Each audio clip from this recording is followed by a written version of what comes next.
होली की आत्मा। बचपन से शहर में रहने वाला मनोज इस साल होली की छुट्टियों में अपने गांव दुर्गापुर वापस आता है, जहां उसे देख पूरा गांव खुशी से झूम उठता है। जब गया था तब इतना सा था और अब देखो कितना बड़ा हो गया है। हाँ सरपंच जी, जब मैं गया था तब आप भी बहुत जवान थे और अब देखो कितने बूढ़े हो गए हैं आप। चलो चलो बढ़िया है। बच्चा घर वापस आ गया। इसी खुशी में आज रात पार्टी होगी। क्या बात है, गांव में भी पार्टियां होने लगी। वैसे अगर पार्टी की बात है तो आज क्यों सीधा होली पार्टी करते हैं। होली पार्टी की बात सुन चहल पहल में अचानक सन्नाटा छा जाता है, जिसे देख मनोज को कुछ अजीब लगता है। लेकिन तभी सरपंच बात पलट देता है। अब बहुत देर हो गई, चलो सब अपने घर चलो, पार्टी के बारे में कल सोचेंगे। मनोज भी मम्मी पापा के साथ घर आ जाता है, पर होली पार्टी और उस पर पूरे गांव की खामोशी वाली बात अभी तक उसके जहन से निकलती नहीं। पापा, होली पार्टी की बात पर सब चुप क्यों हो गए थे? अरे होगी उनकी कोई अपनी बात। मुझे गांव की पंचायत ही थोड़ी पता है। थक गया हूँ, चलो सो जाते हैं, कल बात करते हैं। पापा की बात मानते हुए मनोज भी सोने चला जाता है। आज तो छुपा लिया, लेकिन हफ्ते बाद जब होली का दिन आएगा तब इसे कैसे रोकोगे? अगली सुबह सूरज के साथ ही मनोज भी गांव घूमने निकल जाता है, जिस पर रास्ते में उसे अपनी ही उम्र के कुछ लड़के भी मिलते हैं, जिनसे दोस्ती कर अब वो उनके साथ घूमने लगता है। इसी तरह कुछ दिन बीत जाते हैं और होली नजदीक आने लगती है। दोस्तों, होली में 4 दिन ही बचे हैं, पर गांव में उसकी कोई तैयारियां क्यों नहीं दिख रही? क्योंकि यहाँ होली नहीं मनाई जाती।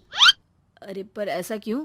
वो राजा भूषण। अरे तुम 4 दिन के लिए आए हो, क्या इतना सोच रहे हो? चलो कुछ खाने चलते हैं। इसी के साथ एक बार फिर होली की बात को टलते हुए देख मनोज को शक होने लगता है।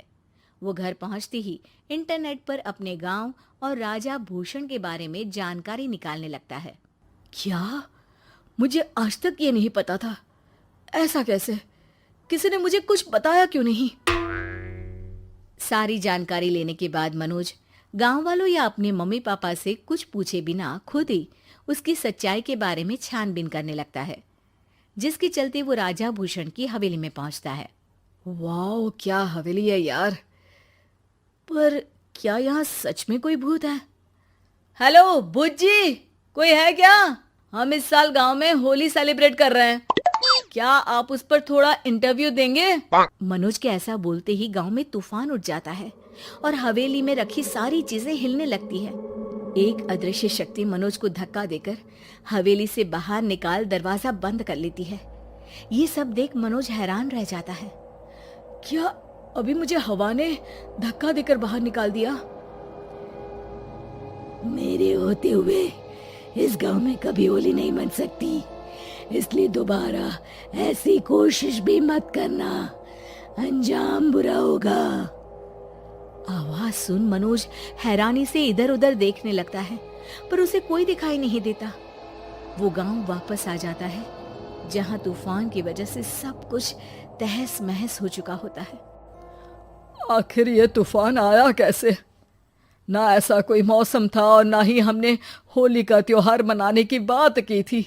सरपंच की बात पर कोई रिएक्शन दिए बिना मनोज चुपचाप अपने घर चला जाता है। इस तरह देखते ही देखते होली का दिन भी आ जाता है और मनोज रंग लेकर गांव में निकल जाता है, लेकिन गांव पूरी तरह खाली होता है। अरे त्योहार का दिन है, धूमधाम की जगह मातम क्यों मनाया हुआ है? मनोज की आवाज सुन सब अपने घर की खिड़कियां खोल के घर के अंदर से ही उसे वापस जाने के लिए कहने लगते हैं, पर वो किसी की नहीं सुनता। तुझे पहले भी समझाया था, अगर होली खेलने की कोशिश भी की तो अच्छा नहीं होगा।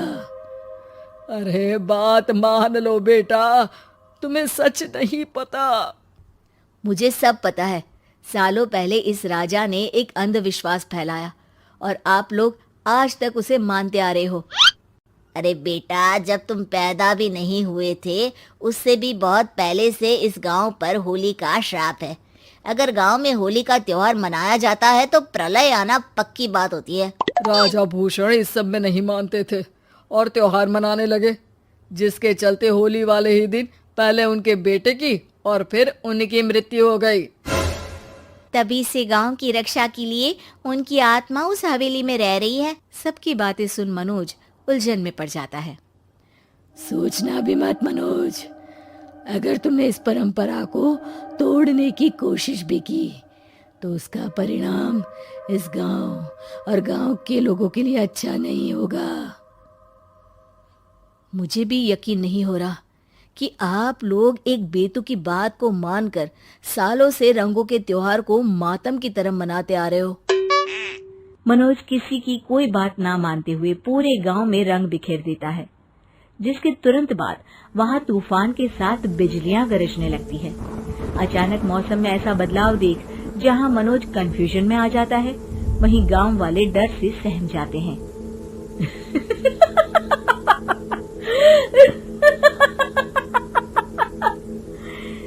इस लड़के ने हमारे जैसे सिर्फ अपने स्वार्थ के लिए नहीं बल्कि पूरे गांव की खुशियों के लिए यहाँ होली मनाई है, जिस वजह से अब इस गांव पर होली का श्राप टूटता है। ऐसा बोलकर राजा का भूत वहां से गायब हो जाता है, जिसके बाद गांव के लोग धूमधाम से होली मनाते हैं। खुशियों के रंग गांव में बिखरे ही होते हैं कि अगली सुबह अचानक मनोज कहीं गायब हो जाता है और एक बार फिर गांव में होली का नया राज शुरू हो जाता है।